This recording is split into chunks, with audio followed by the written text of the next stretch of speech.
Arturo ingoppo fila. Quando era piccerella, mamma mia, s'arracchiù mezzo secolo a passare. Ngoppano fila, in mezzo alla ferrovia. Arturo si metteva a camminare. Si dice che faceva per campata, per buscare qualche soldo per mangiare. Annanzi a centenari di capaizzate, o fila ha cominciato a trommogliare. Faccia appaurata, con tanti occhi aperti, a denti stritte e senza ricetà. O figli va bien di Arturo allerta. Era l'equilibrista della città.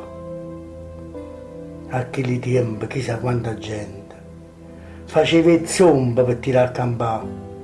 Goppano fila, la vita in un pezzente, perdeva l'equilibrio e la dignità. E quanta gente è vota con un broglio, fatta soltanto per non scapazzare, portava a casa una misuriella roglia e qualche scellatella di baccalà.